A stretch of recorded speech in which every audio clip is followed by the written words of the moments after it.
So on the show today, we have three, not one, not two, three very special guests, two returning guests who I think you know and love, and one new one who comes highly recommended. So the man with the beard, the alpha male, Rafe Kelley, who's been on before, a creator of Evolve Move Play, parkour expert. He can probably jump off a bridge and then beat you up afterwards. Rafe is... we like to think of him as the mover of the intellectual dark web, and we'll say what that is, or we could say the intellectual of the movement world. So Rafe is a friend of mine. He is super welcome. Nice to have you back. Rafe, please say hello. Hello, it's great to be back. That's what Rafe sounds like. Okay, next up, John Vervaeke. So John is a professor at Toronto University. Did I get that right, John? Yes, University of Toronto. That's it. He is famous for his lectures on YouTube on Western philosophy, the meaning crisis. He's an expert in bullshit and zombies. These are some of my favorite things in the world. I've been watching a lot of zombie movies because we're in the apocalypse right now, so I thought I'd get some tips. So it's good to have the man here. So John, welcome. Thank you, Mark. We also have Mike Nahan. So Mike is new to this, but he comes highly recommended by these other two chaps, martial artist and a coach. So Mike, just because I can't quite give such a bullshitty kind of wrestling style intro to you, just because I don't know you so well, but you're so welcome, mate. Nice to meet you. Thank you so much. Nice to be here. Okay, so we're going to look at the Pragmatic Dark Web. That's the name here. So we should say what we mean by this. The dark web. Rafe, do you want to give us a sort of a brief overview of what that has been before we get to the pragmatic part? Yeah, so the dark web is a term coined by Eric Weinstein to describe a group of public intellectuals who were generally really looked down on, I guess, by the mass media, right? There are a lot of them who are highly controversial for whatever reason, but they were all really trying to engage in I would say, a positive sum conversation, right? And they were interested in this idea of dialogue. So that, your buddy Dave Fuller from Rebel Wisdom was one of the main channels that was putting this out. And then there's a second conversation that's kind of developed around John and friends of his like Jordan Hall and Peter Lindbergh and Daniel Schaumachtenberger that's been referred to as the intellectual deep web. So it'd be interesting to dive into the distinction there, but I'll stop there and we'll let other people give their feedback. Great. So there's some clever guys on the internet, intellectual, some of them at universities, some of them a bit outside of that or very much outside that. Some of them sort of guests on the Joe Rogan podcast or, Jordan Peterson's name was in there a lot. Some of them more conservative, some that wouldn't want to be seen that way, all a little bit rebellious, a bit outside the mainstream.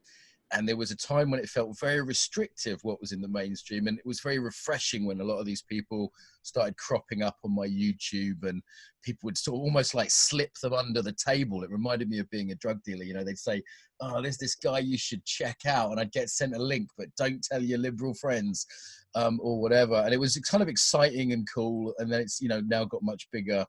And I guess the main criticism I had of a lot of it was quite intellectual, quite wordy. There wasn't much on the body. There wasn't much on practice. And that's kind of my obsession. That's my life's work. And you guys too. And then someone said, oh, you should talk to John because he has this idea of ecologies of practice. And, John, you do Tai Chi and meditation, right, John? You're not just an academic. That's right. And what does practice bring to this whole field? Well, for me, I think one of the things that the intellectual deep web that Rafe mentioned is trying to get at is one of the central notions, to put it in a bit of a slogan, is there are kinds of truths that are only accessible through transformation. And this is kind of a thing that we've got to get our heads and bodies deeply around. We've gotten into, the sort of model that we've inherited from the Enlightenment, that all we have to do is sort of gather information, justify our beliefs, and that's how we get truths.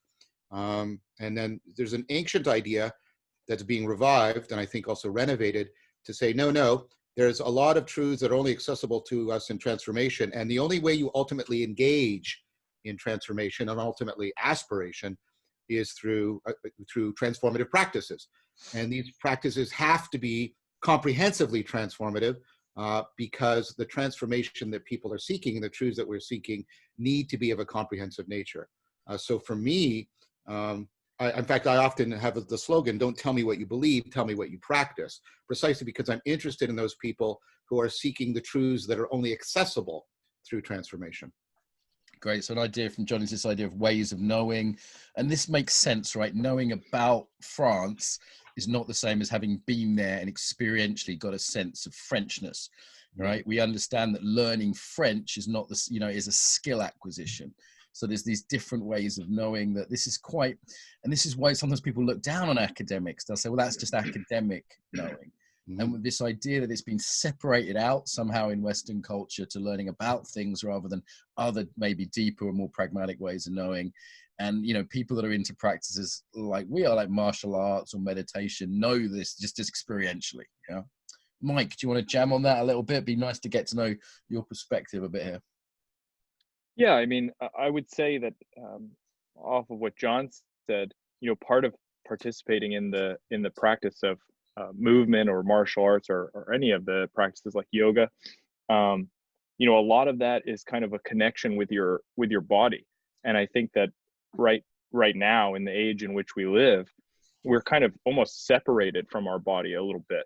And these practices that reground you in kind of being and the experience of being and what it is to, be mind and body together, that's extremely valuable. And it's something that you can tell. I mean, a lot of people are looking for that. They're seeking that out. And maybe it's a sense that something like that has been lost and needs to kind of be rediscovered. Yep, certainly embodiment is a buzzword that's trending. And it's a good book with that title, by the way. And we've had over 50,000 people sign up for the Embodiment Conference already. I think we're on 52,000 because it's clearly something that people are hungry for. They might not know the historical, intellectual roots of that. If you watch 50 hours of John's lectures, you might find that out. But on some instinctive level, they're hungry for something a bit more visceral. One thing I think it's interesting I wanted to point out here is the very idea of the intellectual, right? Frame of this is the pragmatic dark web versus intellectual dark web. Nietzsche, who's a huge influence on a lot of people in these circles, right? He famously described the intellectual, as a shrunken, completely malformed human being with a giant ear. Is that correct, John? I got that basically right? Yeah. That's right. That's from Thus Spake Zarathustra, right? I think so. I'd have to go back and double check. I've read Nietzsche quite comprehensively, but that was quite a while ago. So I know how reconstructive memory works. So I'm a little bit cautious.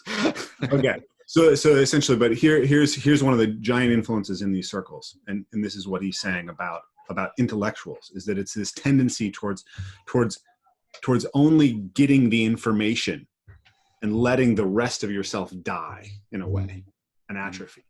And, Peterson, who's a huge influence in this whole world, doesn't like to think of himself as an intellectual either, right? He said that.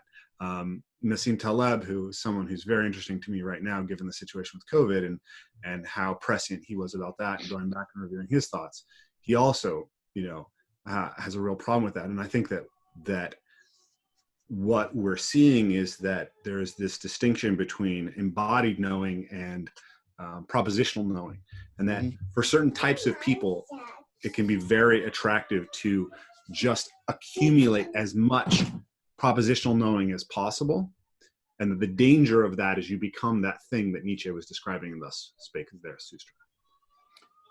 Yeah, I think that's very important. And I noticed Rafe's gesture is very helpful there. The thing about the having of propositions and it locks us into a particular mode, the having mode.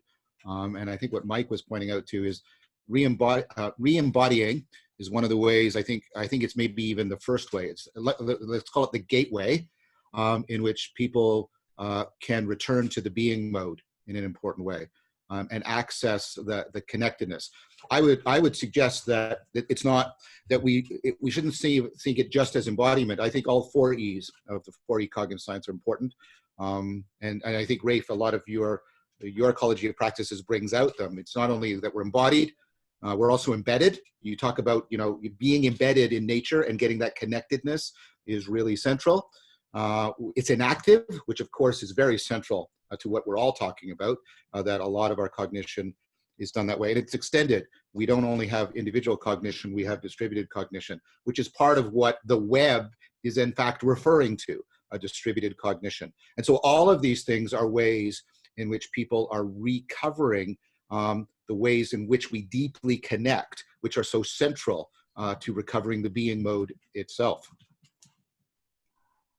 Nice. It's interesting, this idea of connecting and embedding this. I've noticed on lockdown right now, I'm much more in place in my neighborhood and getting to know the people around me much more. Well, simultaneously in this kind of international online connection experiences like this, it's sort of, we've entered bringing this conversation like right into the modern world. We can go backwards and forwards. How are these practices, how is having what you call an ecology of practice, John, helping us right now?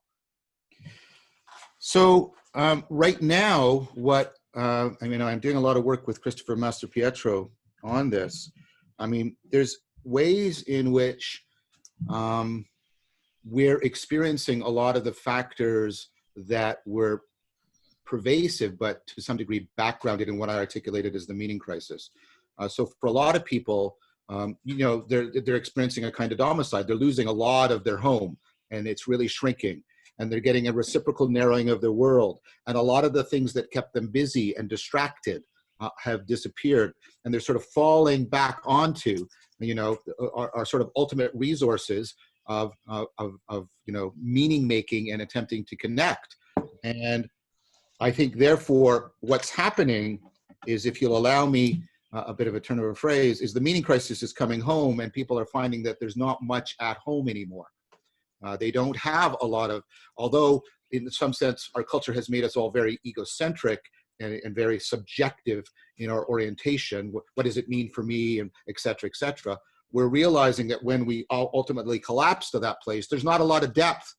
There's not a lot of resiliency. There's not a lot there that from which we can give birth to the new ways of connecting to ourselves, to each other, in the world that are so central to meaning making. So meaning and life issues are very much at risk for people. And that, I think, gets confused with the actual biological risk, and they reinforce each other a lot. So I think giving people an ecology of practices that can help to afford that comprehensive transformation, not just transforming this or this or this aspect, but a total transformation, right, is really, really crucially needed right now, urgently needed right now. I've started doing an online meditation, free online live streaming meditation course for people. And the interest that people are showing in that now compared to what I used to have is just, it's titanic in the difference. People are coming in. And what's interesting, Mark, is not just how much they're appreciating the practice, they're also appreciating the way a community forms around a joint, project, a practice of aspiring to be something other than we are, and recovering. I just taught about recovering the being mode in a practice, and people are hungry for this now more than ever. Like I said, because I think we have a lot of what kept us. Kierkegaard warns us about this. A lot what kept us distracted from the existential concerns that are central to our humanity has been stripped away. And we're now facing, I think, a stark challenge. Well, you took this to define a few times, talked about this meaning crisis, the idea of kind of Western civilization losing a strong sense of meaning, the religion isn't there in the same way, and just using entertainment to distract ourselves. Now, a lot of the entertainment's gone, and death's hand is kind of tapping us on the shoulder on a daily basis, whether that's, real for many of us or just imagined. There's a sort of, people are wearing masks, keeping away from each other. There's a sense of like death is in the air, and meaning is back. Like, I'm seeing a lot of people on the one hand reorientate, like, what am I doing in my life? Like, orientating to meaning in a new way. And those that have resilience practices like the meditation, embodiment, the interpersonal practices like the circling, are massively better resourced. And those who don't have them are like, how do I get that? Like, I'm teaching centering and meditation to doctors right now. Even quite conservative doctors are like, okay, the shit's really hitting the fan. That looks useful right now. Yeah, and it's useful for a lot of different reasons too. I mean, you know, when you talk about like reflecting on what's going on in your life, and especially I feel like a lot of time is spent by a lot of people, at least that I know, looking at their habits, reflecting on their habits, looking at their relationships that are close to them, and trying to see, you know, what's going on here. How does our relationship actually work when we don't have all these external decisions to be making all the time? And I think that the ecology of practices that John's talking about, what that affords is kind of two things. It's more of like a homing against the horror of what's going on right now, but also almost like a psychophysiological calming, a grounding, like, if you will, so that you have more space and efficiency with which you can use to reflect on the things that are going on around you in your local family or community, and the people that you meet or the habits that you have. So it kind of mixes these things of being able to use this practice to help bring yourself back to a centered point from which you can, you know, operate better and reflect better on what you're doing with your time, with your habits, with the relationships that you have. I wanted to jump in and just go back to something that John said at the beginning, because I think it's a key point that could have gotten lost, and it's something that I think is a real grounding for the conversation, which is this idea of domicide. I'm not sure that everyone in the audience will be familiar with that word, but right, homicide, the killing of a man, right? Domicide, the killing of home. And this is something that I was deeply struck by in reading John's book, Zombies in Western Culture. And you know, in his lectures, and it seems to be something that we're experiencing broadly, right? Yes. But this particular moment of the coronavirus is a rapid shift in that, right? So I think there was an ongoing sort of level of this existential feeling that we were ungrounded and that we didn't have a deep sense of home and connection to tradition, to community, to culture. It was all sort of stripped away. But all of a sudden we have a situation where not only is that kind of ongoing thing happening, now the way the world looks might be different forever or for a very long period of time today. And I think that one of the reasons you see a lot of people who are still very skeptical of this, despite the evidence, is a normalcy bias and essentially an attachment to that sense of the world as it is. That allowing in the information about what's happening with coronavirus is essentially allowing the idea of their home, of the world they inhabit, to die. And I think that going deeper into and understanding what's going on there and why that, you know, is especially scary for us in this moment, because there was so much death of home before we got to this, is a really powerful place to start kind of developing insights into how we can approach pragmatically, getting people to get the resources that they need and be able to act more effectively in the world. Great. I want to come back to this word pragmatic and underline a few things here. So, you know, we're doing theory and kind of two wings of a bird going backwards and forwards, theory, practices. So we talked about resilience practices, like, you know, personal ones, the centering, the grounding, the meditation, the martial arts, the interpersonal ones. So how do you build connection? And, you know, right now, a lot of people are relearning their intimate relationship, right? Or relearning parenting, kind of, you know, on a sharp edge. I'm seeing quite a few. You might hear some of Rafe's young'uns in the background. And also in terms of community building, like suddenly building networks, both personally and on a bigger sense, like tribal sense that may have been, without idealizing that, more common in different eras. The nation state is coming back in a big way. I'm really seeing in Europe, there's a strong, kind of fairly healthy on the whole nationalism in a way that I haven't seen before. The NHS, for example, in Britain, the National Health Service is a big deal. We started this helpline for doctors and nurses, and everyone assumed it was for the NHS and not international. I thought, okay, that's kind of weird, given most of my friends are super international. Getting to know place, people have started growing food, you know, very practical things here. So, yeah, anything on the sort of very practical skills that what John calls an ecology, meaning a set of connected skills that each build different aspects of self. John, is that a sort of fair? Yeah, the idea is that practices are have relative strengths and weaknesses.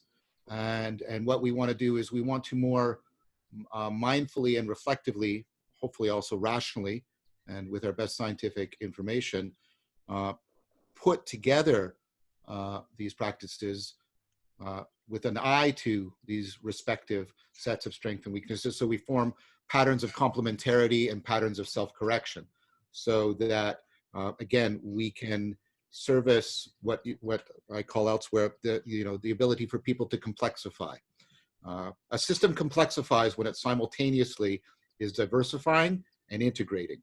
You started out as a zygote, and then you complexified. You got different organs, but they didn't just randomly differentiate. They also self-organized. It's in the word self-organized into various organs. And now that you're a complex biological organism, you can do many things while staying together as a unified agent. And that's the thing that's crucial about this, right? The complexification that is attendant upon an ecology of practices is our best bet for how to deal with the complexity, the dynamic complexity that people are now even more aware of. If we were aware of it before COVID, we're now deeply aware of the complexity of things and building. So it's not just the individual practices. I think this is an important point that will get us what we want. And I am coming back to Rafe's point about rehoming. I think the ultimate way in which we can rehome with a kind of dynamic complexity is to be able to become ourselves a dynamic complexification that can stay in continuity of contact with a changing environment. So we're basically trying to create an ecology of practices that help people continually evolve with a continually evolving situation. And I think that's a sense of home, right, that goes back to things like Stoicism and Buddhism, where you're trying not to build your home around specific states or possession. You're trying to build your home specifically from your capacity to being in contact with the world and to have an ongoing continuity of contact, a resilient connectedness, seeing home there rather than seeing home in like your set of objects, sets of places, etc. And I think that's becoming more and more relevant precisely because of both the crisis and the fact that in this virtual world, a lot of those old markers of home just aren't there anymore. They're just not there. Right. So in a world of rapid change, two master skills come into play. One is non-attachment, the idea of like, hey, if you thought your home was there, bad luck, it's fucking gone now. Like if your status was built on this, now all of a sudden the guy who delivers vegetables is the new hero. Like maybe we'll come back to the heroic, the whole status hierarchy's changed. The whole financial hierarchy's changed for a lot of people. People's lives have been turned upside down, in terms of where they get their identity from and all these pieces. And the second piece there is adaptability. Yes. I'm seeing people from the embodiment community respond really well, like fast, like yoga students of mine who just got their businesses online within 5 days. This ability to not just be in fight or flight, rabbit in the headlight, but actually be able to go, okay, what is happening? There's reality. Reality has changed. So I need that deep commitment to reality rather than ideological kind of possession. Yes. Like commitment to reality. So then I can adapt quicker because I'm in contact with the thing that's changing rather than my fantasy of how it should be. Yes. I think that's well said. Yep. Let's talk about the heroic. This is more there, Rafe? Yeah. Well, actually, I wanted to direct this question to Mike because I think that there's something interesting here about democide and specifically what's going on within the martial arts world, right? And also this connects to the idea of that complexity of practices, the ecology of practices, right? So for me, as someone who practices martial arts and practices parkour and practices some of these other things, it hurts to not be able to go in and spar and kickbox and grapple, but I can still go outside and jump around. But like, and thinking again about the death of home, like some of the people who are the most resistant to this information about what was happening with coronavirus are people who are dedicated grapplers, because this is real, then their central identity is disturbed for who knows how long. Mm-hmm. It's inconvenient truth and a half, isn't it? If your whole life and identity is built on close contact. Yeah. So you work in that world, Mike. And I mean, I'm thinking about my friends in that world. I'm thinking about my own opportunities to practice and saying like, yeah, what does this look like? If this is a situation where coronavirus is contained, but it's still a threat and we have to wear masks and have our temperature taken, it's like, yeah, what's going to happen there? What is the sense that you're getting of this, and how people can react well to that when their central idea is around a body to body practice? Sure. Well, I mean, that's a really great question. As far as the grappling element of it, in some sense, thankfully, I'm a little bit removed from that. My focus is primarily on the striking elements of martial arts. But man, I mean, it was one of the first things that I thought about was the people that were practicing grappling, wrestling, jujitsu, judo, stuff like that, where you absolutely have to have hands-on contact in order to be practicing like your essential skills. So, that I think is that a little bit remains to be seen, but what I think is reliable is that, the martial arts, the entirety of the martial arts, if you think of it as kind of like a spirit, is so rich and so deep, and there are so many levels that you can go to in order to express your practice and to better yourself through the practice, even if you are removed from being able to do physical contact. Like, this is a great time to reflect on where your skill sets were at the beginning of this, global event, and to be able to kind of almost bring it back to the basics, to your personal practice, and then share that personal practice with others in the community via this virtual realm that we have access to now. But really, specifically, you go into the philosophy of the martial arts. Go and start with the thing that go into the philosophy of grappling, go into the philosophy of judo, go into the philosophy of jujitsu, go into the philosophy of some of the striking martial arts. Go and read. I mean, there's so many layers to the practice of martial arts that it's almost like we forget that we have access to those layers because we get to go to the gym and because we get to practice with other individuals in things like sparring or drills or pad work or whatever. But there is an element of the martial arts spirit that is deeply like connected to the soul, so to speak, and that resonance can be gotten by going into some of the philosophies and by trying to discover things on your own in your practice. Imagine like you have to improve your physical practice without access to a teacher or a partner. What kind of things can you do? And what kind of things can you come to understand about the roots of the system and the ideas behind it? So I think that's a really, for people that are practicing movement skills and things, especially in the martial arts, that you have to go and do that because there's so much value there. So I would really recommend that people explore that a lot. Yeah, for me, in a crisis, I would rather have one martial artist around me than 10 yogis, if I'm honest. And there's something about sort of someone that's done martial arts, which I can lean into them and I can see them leaning into that practice. And it's not just like even an intellectual, like looking at their books of the 5 rings or whatever. Mm-hmm. There's something I've been really relying upon in the last few weeks is leaning into a kind of lineage of practice, which is almost a visceral, I imagine one of my main senseis, I can imagine his hand on my back almost, it's a real visceral leaning into that in a time of crisis is just an exquisite resourcing factor. Definitely. It's all there. I mean, it really is all there. And I think it's a time for creative exploration in your art. I really think that that's a huge component to this. And I think that doing that brings you into the flow state. Sharing that brings you into connection with community, and that there's a lot to be gained from that. If you're willing to go and journey out there, right? That's part of the hero element too. Rafe, let's talk about place a little bit more. So a weird things happen. By the way, I was in like 8 countries in February and 1 in March and 1 in April, right? So my lifestyle's changed quite a lot from getting on a plane every week or two, getting on a train every day to London or here or there, to really being in one neighborhood. And I've started almost to map my because I walk around it doing coaching calls with my students, you know, maybe 4 or 5 hours a day walking around. The government says I'm allowed 1 exercise per day, so I do 5 hours walking. And it's in the rules. And I'm walking around and I've started to map that neighborhood almost as me. Like it's like in the same way as a tool you use, like a sword, or, you know, it starts to get mapped as you.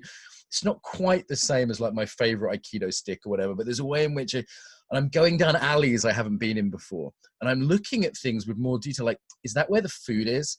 And I'm even looking at seagulls. Like, I bet I could fucking eat you if I needed to eat a seagull. You know, there's a way in which I'm mapping my literal ecology in a very different way now, which I know as someone that spends a lot of time in trees and getting to know the natural world. You know, other people just see tree. You see a lot more than that. So do you have anything to say on sort of how the physical environment, when we're maybe traveling less, is becomes more important? Yeah, it's an opportunity to embed, right? Like this is, you know, the 4E of cognitive science. When you asked me to speak at the Embodiment Conference last year, this is what we talked about, was the idea of, okay, you can subjectively orient and regulate yourself in your body. That's embodiment. But you're missing part of the self unless you have this deep embedding in the environment, right? So I see these yogis and these people meditate and they can, if they can be in the right place, they can be so controlled, and yet they can be so blind. Right. They're not in community and they're not in place. They're just lost in their own flesh prison. Yeah. Aaron Cantor described it as like getting trapped on the mat. The mat was a black hole that his self could go deeper and deeper into, and yet it was just getting stuck, you know. And so, yeah, one of the things that I've taken up since I'm, you know, I've actually been under tons of stress, but I haven't been traveling. But I've taken up the practice of sit spotting, which is something that comes out of the nature connection community. But it's one of the best ways to begin to develop awareness, right? It's a meditative practice that takes you into awareness of the natural world around you. So you sit in a place in nature and you observe. Mostly the first thing you're supposed to tune into is the songs of the birds, because birds tell you everything that's going on in the natural world around you if you learn how to listen to them, because they will alert you and alarm you to a cat moving behind you or a fox moving behind you once you can tune in effectively to them. So you start to pay attention to that. And then, you know, when you sit quietly in nature for a long time, the nature starts to accept you and let you in. So birds that are afraid of you will suddenly not be afraid of you. A fox will walk past. The longer and calmer and more you sit in one place, the more that this opens up for you. So the practice that I've taken on is, it's interesting. It's an ecology of a mix of stuff that I've learned from different people. So from Simon Thakur, I learned a concentration meditation. So I sit and I do the breath work, but I look at a specific point and I try to get my attention to fall completely into that point. And then I do the meta meditation, or I do a body scan and I do the meta meditation as it was taught to me by you, Mark. And then once I'm fully present and sitting, and I've been sitting there for a little while, then I drift my attention out and become very aware of the place. And then you can take that awareness and you can walk, right? And all of a sudden you start to notice that there are hummingbirds everywhere in their specific places, and they have little territories that are to defend that are quite small, and you can walk through them and see where the hummingbirds' territories are. And so there's this, and I think that this is the information that we were tuned into that gave us a sense of deep competence and a sense of being capable throughout our evolution, right? Like being able to code, being able to read. Those are modern iterations of being able to track and read the landscape. Right. Right. And when we miss that, we've missed something deep in our connection. So it's probably enough for me, but go on with it, guys. Beautiful, beautiful stuff. I started noticing I lived 3 floors up. I somehow wasn't aware that I'm living in an apartment, a flat 3 floors up. And I'm in the sky right now. And I met my neighbors, so I know that there's John up there and Jack, you know, Sarah there. You know, it's a very different feeling than a month ago. Absolutely. What's interesting is the work that's coming out.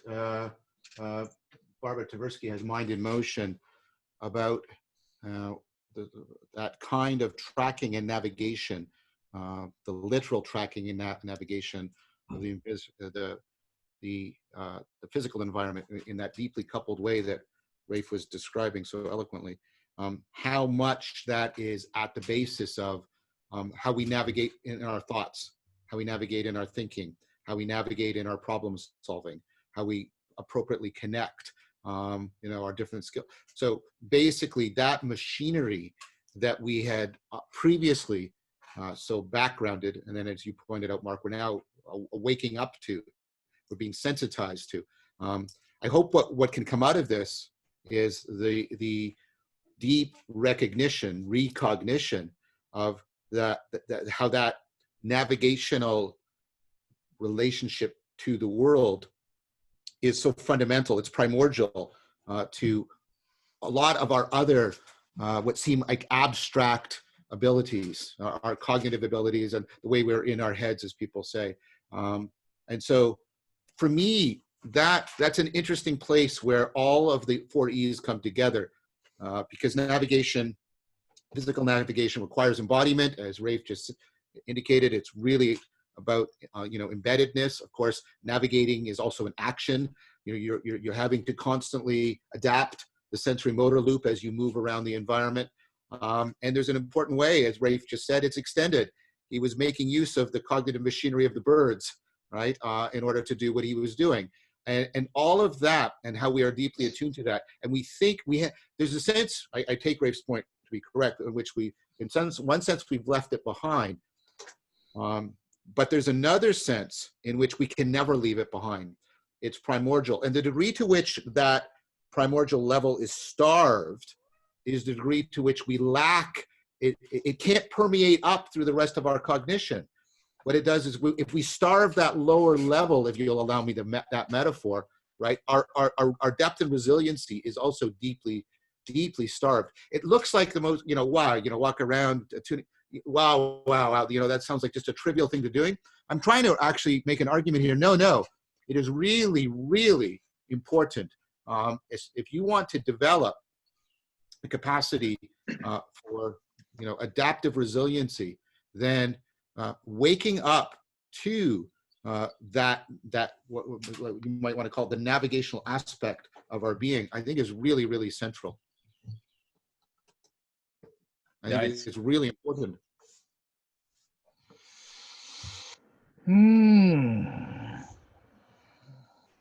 I'm kind of feeling and kind of going like, what's the thing that's really emergent here between us four?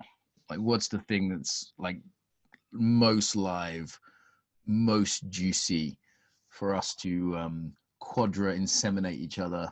And what would be the love child rather apt of this weird, beardy, mansome, foursome thing that was to come out of this? So it's something about, like, it's pragmatic, but then there's this intellectual tradition. I keep finding myself drawn to the heroic again. There's this heroic quality at the moment, in terms of crisis. Like, John, your work on zombies is as I read it, and I always had this intuition, loving zombie films, that there's this idea that the sort of modern man is half asleep, neither alive nor dead. And there's something very, on the one hand, we're in this very liminal time, like people don't know what's happening or how it's going to turn out. There's a real liminal, not knowing, emergent something to the present moment that's some people I've been experiencing as quite mystical, like the betwixt and between, the dawn and the dusk kind of moment. We're in that dawn or dusk time.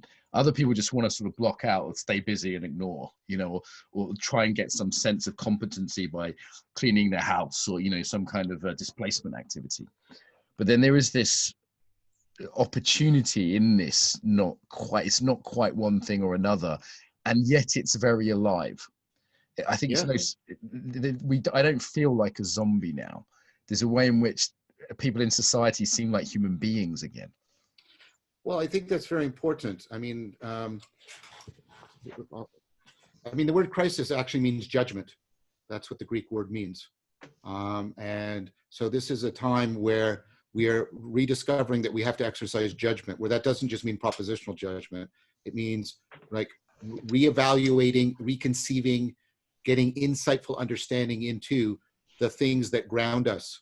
And I think this theme of awakening is really one of the things that is emerging between the four of us.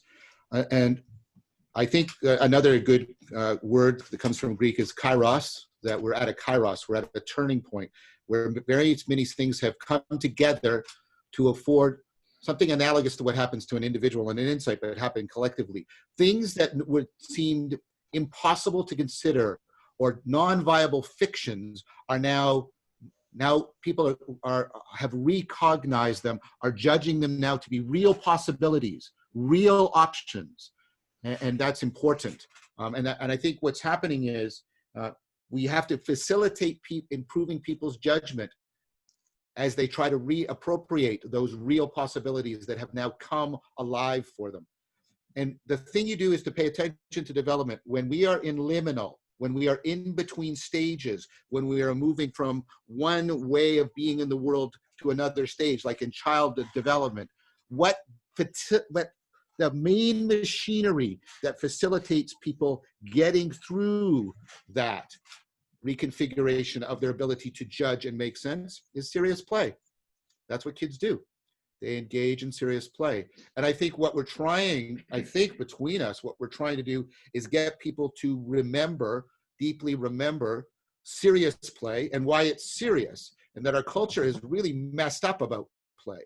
We either trivialize it into entertainment, or we think of it as some lascivious way of gratifying our own egocentric needs, right? But what we forgot is that the primary evolutionary function of play is to give us what we need to develop our ability for judgment when we are in kairos, when there is a turning point in our fundamental competence. And I think all three of those are what is most alive for me right now. You know, crisis, kairos, and serious play. Yeah. Yeah, I really like that. Go ahead, Rafe. Sorry. About play, and I think it also connects to the heroic archetype and how we become the type of people who are not atrophied intellectuals with just ears. So my children are out of school, right? I have 3 small children: a 7-year-old daughter, a 5-year-old son, and a 2-year-old daughter. And we have a couple across the street who have a 7-year-old and a 4-year-old, and our kids are not allowed to socialize with any other kids right now, but because that family we've had an open door policy with since the kids were tiny, right? The kids run back and forth and play.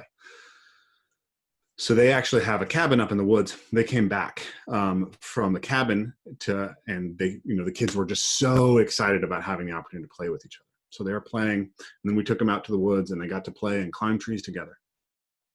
Towards the end of the day, they decided they wanted to climb onto our roof, and they'd never been able to climb onto the roof of our main house. And I was like, well, okay, I'll spot you. Right.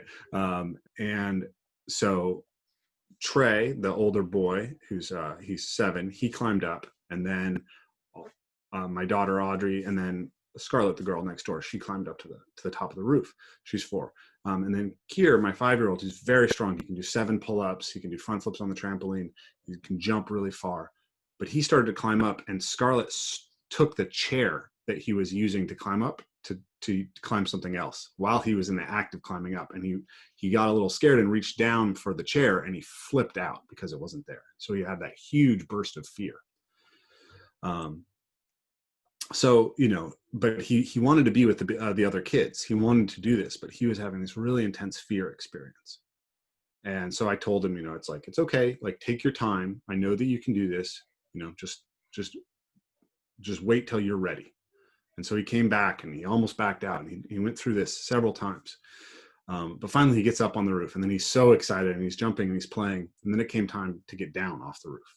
And the getting down is really scary, right? You have to sit on the edge and turn. And that act of sitting on the edge and turning and trusting yourself to reach down where you can't see with your feet was really scary for him. So I sat there with him and made him sit and just like asked him, what does it feel like to be afraid in your body? right? What does it feel like in your belly? What does it feel like around your heart? Like, what is your heart doing? What is your breathing doing? And just had him calm down. And, you know, he got down and he did this. And then he got to the other side, and now he's asked me to spot him now multiple times doing this. So people think when kids are playing that it's just the giggling and the jumping, you know, and the laughing. But he was having intense emotional pain because of what he chose to do. He was absolutely terrified, and he was feeling separated from the group, right? He was like an outcast because everyone else is up on the roof and he's not able to be with them. That's incredibly serious, right? And So having the resources to overcome that is precisely the type of thing that we're trying to develop in ourselves, so that we're the type of people who, when the world changes, can confront it heroically. Mm-hmm. Yeah, I like that. I like that, Rafe. You know, I have a 19-month-old boy myself, so I'm sure I'll have a lot of those experiences to come. But I wanted to jump on something, you know, that Mark and John were saying about the kairos and the hero. And I know, John, you know, about the hero, we don't want to put that thing on too high of a pedestal, so to speak. But I do think it's relevant at this moment in time. You know, it seems that the kairos is almost like that's the place where the hero takes action. I think that, you know, that opportunity to seize the moment, and in order to do that in a heroic fashion means you have to be doing things that are difficult. So right now, you know, Mark, you said, you know, you're feeling almost more human. You know, you're having this human. I'm loving it. Yeah, loads it's of actually really interesting, to right? step up and do heroic shit right now. And my personality's back in fashion, so I'm having a good time. Well, the interesting thing too is that any direction that you're going to go from here is in the direction of the unknown, really. Like, unless you're going to sit back and, you know, hope that things, you know, just return to normal. So we're all, in a sense, activated from this survival perspective.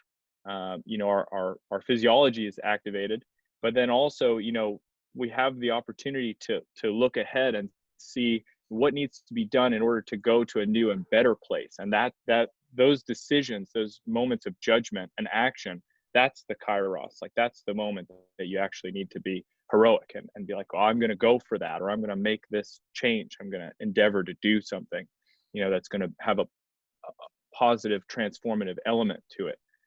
So I think that those are all really connected. And I think we're all kind of in the bearded way going through that right now. A lot of beards here. I noticed. Maybe we could get to talk about masculinity as well. Just before the podcast, I said, oh, I remember this in my diary. Aggie set it up. Who's there? And I went through the names, and I was like, okay, penisy name. Oh my God, it's all men. Am I going to get in trouble for this?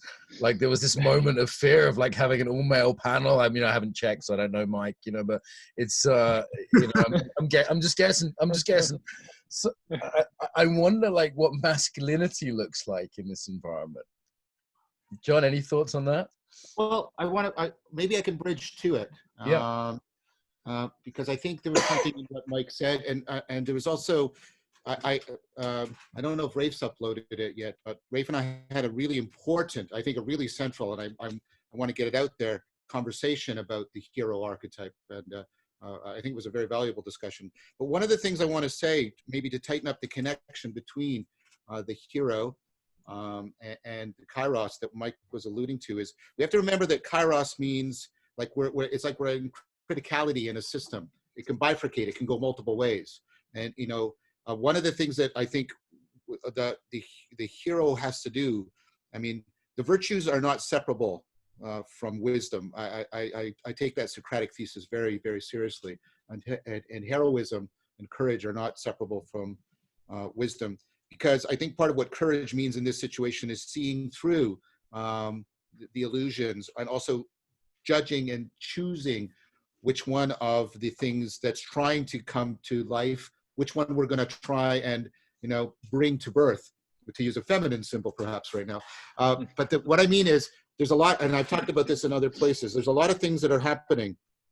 There's, of course, we're going to see tremendous nostalgia, and Mike alluded to that. One of the things that's going to come out of this is people, let's get back to normal. And Rafe alluded to that. Like, come on, let's get back to normal as fast as we can. And there's going to be, we have to, part of the heroism is because can we navigate away from the nostalgia. There's going to be people offering us the certainty in quotation marks of their utopic vision. And this, all we have to do now is X, Y, Z in my particular, a program of realizing the, inevitable bright future. I think that's very dangerous. I think we're seeing a rise of people engaging in various dangerous kinds of thinking. The virus, in many ways, has the features of an Old Testament deity. Yes, flood narratives. Yeah. Yes, yep. Flood narratives, judgment narratives. Yep. Right. And that's, of course, one of the original connections between crisis and judgment.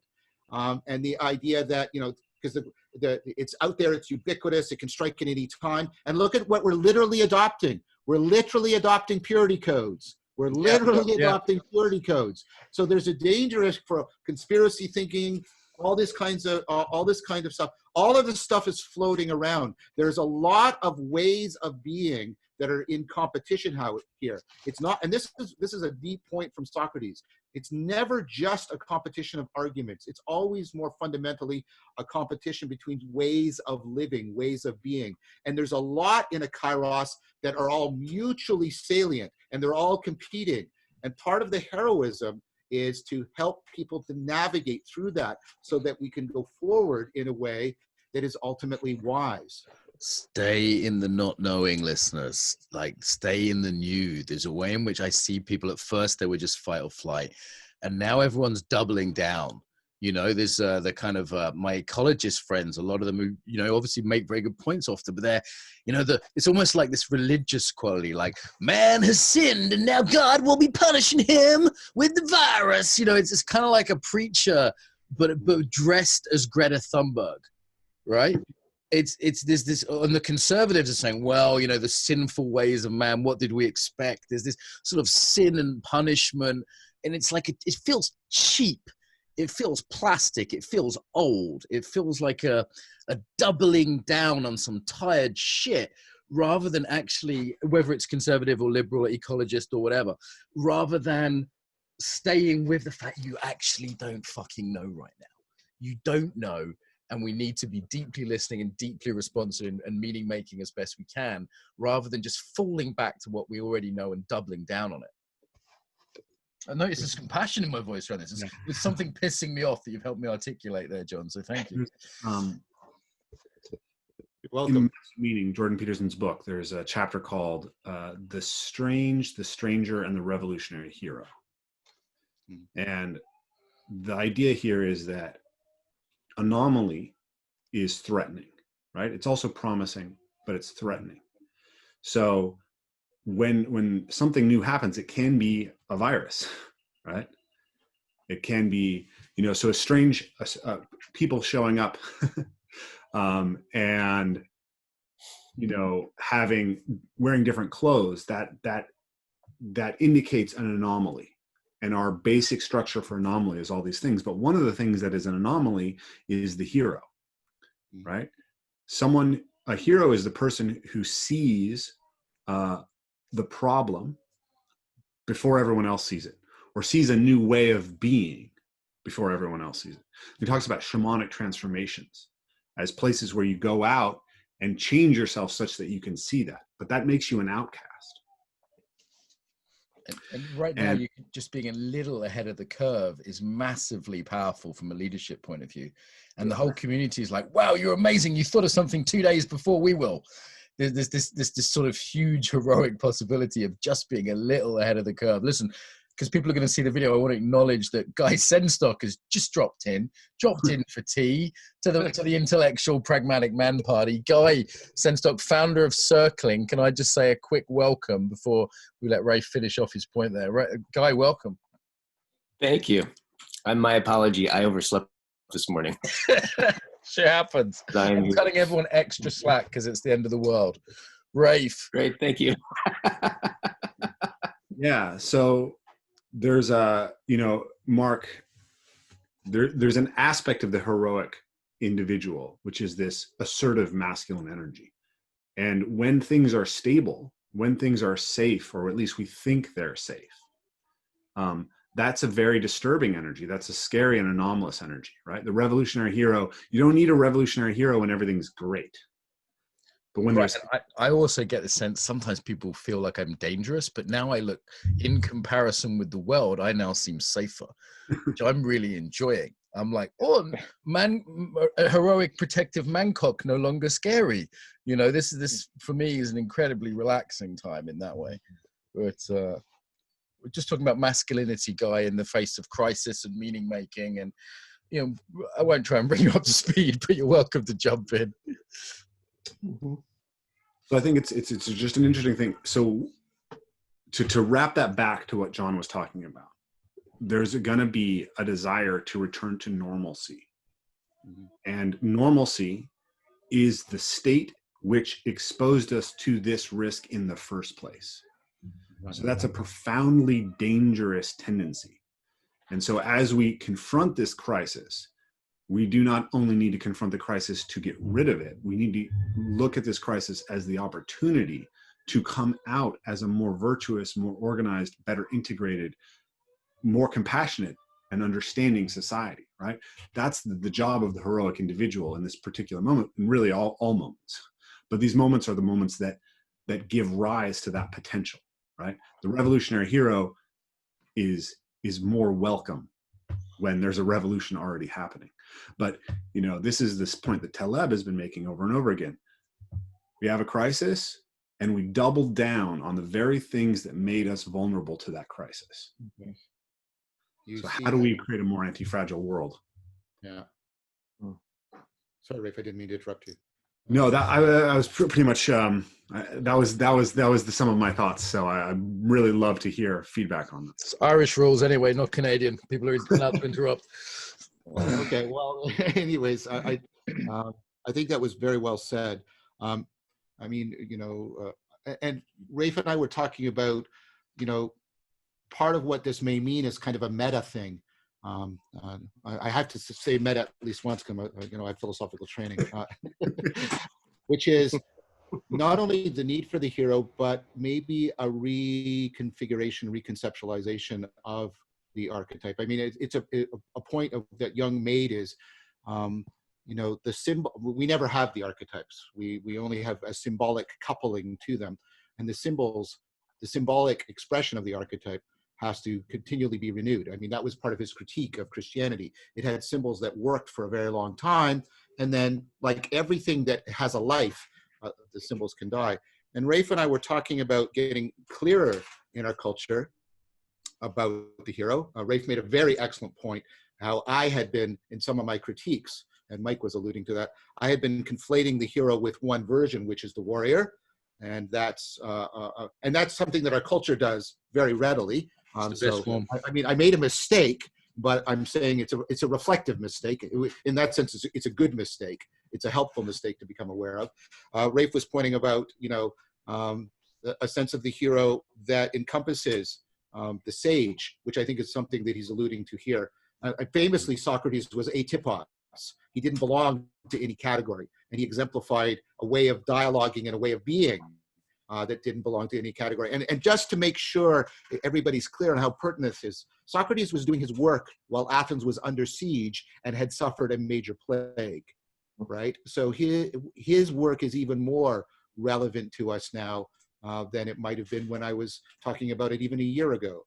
This is what I mean about a kairos, how it makes things viable and possible that even 5 or 6 months ago, people could have been dismissive about. Who cares about Socrates? Well, maybe you do now, because he's in a circumstance remarkably similar to your own, and he is portending a way of staying on the edge of emergence that integrates, you know, more, I don't know, traditional notions of the hero with more traditional notions of the sage.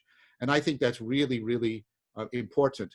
And I want to hear a little bit from everybody, but I want to hear a little bit from Rafe on that, because, you know, part of what I took away from our discussion was that we shouldn't just valorize the hero archetype. We have to re-symbolize it in an important way. Part of what's going on right now is, in fact, I think that.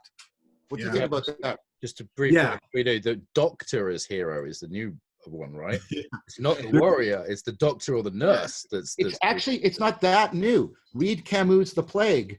The hero in The Plague is the doctor. And the doctor refuses nostalgia and refuses utopianism. He refuses both. He tries to stay in contact with the absurdity, in Camus' sense of it, of the situation. As you said, Mark, he refuses any false or pretended closure on the radical uncertainty. I recommend that novel. Yeah, uncertainty is oh man, so many things that I want to go off on here. I have to read that. So I wish that I had published our interview now, and that all of you guys could have read it, so we could or listened to it, so we could have grounded it there, because I think it's a really useful dialogue. But we had this dialogue where about the nature of the heroic archetype, and so we'll make sure that goes out and people can see that. But one of the points that that John's bringing up is the idea that we as a culture have made our heroic archetypes very warrior oriented. Mm-hmm. But if we think of the hero as the person who proactively confronts what is the problems that we face, whatever they are, then the warrior is only one facet of how we do that. And we were talking about masculinity, but one of the most beautiful moments of the reconceptualization of the hero that I've seen right now is a video of a paramedic, a woman who's walking outside of her apartment, and her entire block is clapping for her as she goes to work. Right? This is a moment of the recognition of the heroic. The doctor is hero. And so I think it's interesting, because I think there's an interesting breakdown of a lot of the cultural narratives that we had. Like, this is shifting everything. Like what are the, like, it's felt to me like the old left and right breakdown in our society has been breaking for a while, right? But this is breaking it again. It's like I'm looking at who are the people who are just completely out to lunch on this, right? Like the people who are like still denying it. And it's like, it's not on the right and it's not on the left. It's elements of both. Something right? else, isn't there, emerging? Yeah. Yeah, it's the crazy wooey anti-vaxxer hippies and the anti-vaxxer conservative Christians, and the and martial artists who've never sparred and like to tell fantasy stories, and conspiracy theorists. Like all these people, I call them the coalition of the epistemologically misguided. I think we could be better than misguided. I think there's a more insulting, colorful word that might be used there. But yeah. Say that you're etymologically epileptic. How about that? Misguided. Epileptic. It works better. It's alliteration. Trust me, I sell shit. Guy, and then Mike. Guy, what are you just randomly walking into this mad cafe of insane philosopher kings? What are you taking away? What are you bringing in? Well, I think I'm experiencing it. I'm just sitting. I'm listening to everybody talk, and I'm having this experience of masculine love. It's like, I think about, and my friend Mark talks about this. He's like, feminine love is kind of like, I already always love you. And masculine love is, I fucking love you for that. I love you for. And just the sense that there's all of us have gotten together to zero in and penetrate into a deeper level of reality for the greatest good is just, there's something about that feels very, very masculine to me. Like, what is it? And we're wanting to know, both because there's like a love of truth in our different ways, and also because it's for the common good, right? There's a commons that really needs serving right now. Like, I believe that, passionately, and it's like the mind and the heart that's just going, what's going on? What's going on? Because if we can be there a little bit ahead of the saber-toothed tiger, we live. Mm-hmm. Everyone lives, right? If we go, oh, that's what's rustling in the bushes. Right. Like, well, I think you've touched on something, as far as the pragmatic, that's one of the things that we started off with the conversation. And, you know, if we're talking about the kind of masculine role or the direction right now and the hero archetype, it's like, well, you know, whether it manifests as the warrior or the doctor or the sage, you know, or the artist, that is going to be, that's kind of like the unique quality of the archetype, is that it's going to manifest in different ways in different people. So I think something that's really, that you can take from this that is pragmatic is, you know, examine yourself and your roles and where you might be capable of going, and be honest about it. And then, you know, step into that. How is it going to manifest for you in your life, in your circumstances, you know, now, based on what you have built and come to understand pre this global, you know, event, and where you might want to be going. Because you can't, you know, you can model, you can emulate, you can explore different manifestations of the archetype, but ultimately there's going to be something that, you know, that you sense that stands out or is salient to you or is relevant to you, that you can kind of embark on and embrace. And that's kind of like, this is the ultimate call to adventure for the hero. This circumstance that we're in right now is the ultimate call to adventure, if you're willing to, you know, step into that role and try to do something. And I think that not necessarily to concern yourself too much with, you know, which manifestation is most appropriate right now. I think, like, look more to the local, to the individual level. You know, how is it going to come about for you? How is it going to emerge for you? And I think that, you know, you couple that with the other elements of the generative, loving, rejuvenating, you know, aspects of the hero, where you support and lift up those around you. I think that's where you're going to get the most, you know, bang for your buck, so to speak. You know, the most gusto. Guys, I'm afraid we need to wrap up, so I'm just going to do a closing round. We can always do this again. For me, it's been fun, and if you guys want to go again for a round two for another 90 minutes, then great. But I want to end with, like, what is the most pragmatic thing? So no intellectual masturbation. What is the most pragmatic? It could be a tool. It could be a realization, like a thing to hold in mind. Yeah. What is the most pragmatic thing for people right now? I'm going to go with most. So let's see how dig deep with this one. And we'll do John, Guy, Rafe, and then Mike to finish. So what's the most pragmatic thing?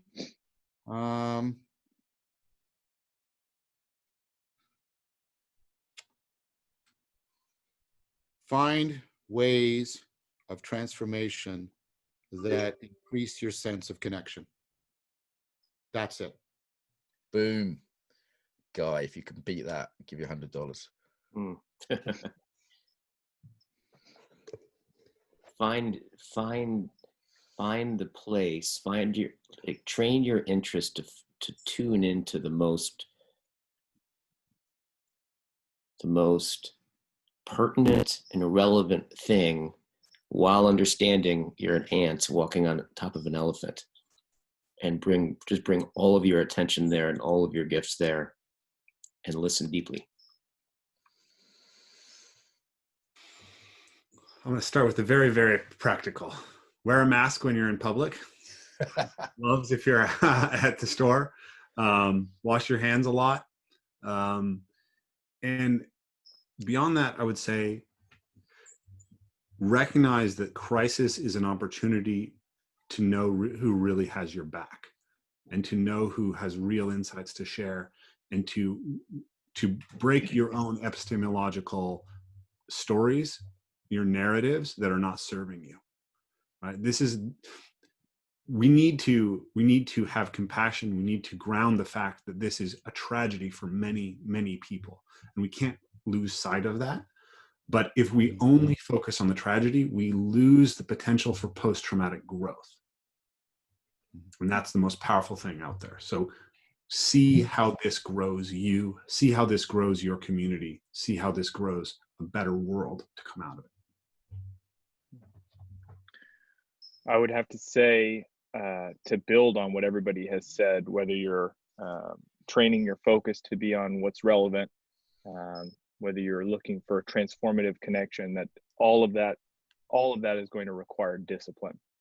So be consistent with your efforts and your focus, be consistent with your attention, and trust in, have faith in the process of that transformation.